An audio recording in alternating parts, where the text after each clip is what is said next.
One of the most hotly anticipated games of 2016 is finally coming out in a little under a week, and its path to this moment has been anything but smooth sailing. With the troubled development and a last-minute delay, many are skeptical that the 15th entry in the franchise will not live up to the precedent set. For those on the fence, here are a few reasons to get excited. Final Fantasy XV had two demos released to the public, Episode to Sky and the Platinum demo, neither of which were received particularly well. After our extensive hands-on during New York Comic Con, we can say a lot of the problems plaguing the game have been addressed. The combat has been significantly tightened up, allowing for more kinetic gameplay, and actually getting to see the final story shows a lot of promise for where this journey will take us. If Final Fantasy XV ends up sitting unfavorably with gamers, it won't be due to a lack of trying.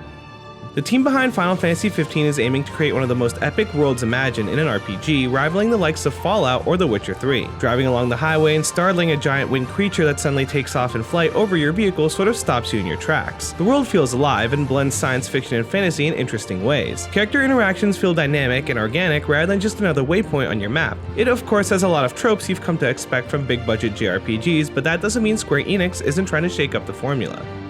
The road to the release of Final Fantasy XV is nothing short of extraordinary. It originally debuted as Final Fantasy Versus 13 as a PS3 exclusive and has since gone through massive restructuring to result in the game we'll be playing in less than a week. A number of big names have worked on this title, developers that have made some of the most beloved games of generations past. If you've been following the title for even a partial amount of its development cycle, you'd be remiss to not try it for yourself.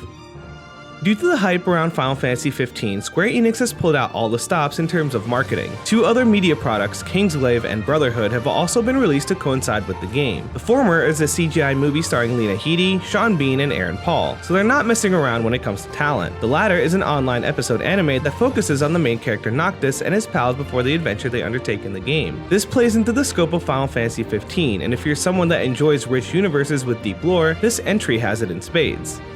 The hallmarks of a classic JRPG are all here: flamboyant melodrama, deep gameplay systems, a progressive build-up, and a lot more. But it also strives to implement a lot of new ideas, such as fast-paced real-time combat and more straightforward mechanics. It's designed specifically to allow people that have never played a Final Fantasy game before to jump into the series and introduce them to the hallmarks of a JRPG while providing a familiar Western-style gameplay. Final Fantasy XV is going to be one of the most intriguing and talked about games this holiday season. Stay tuned to GameZone.com when our own review is up for our final thoughts on Final Fantasy XV.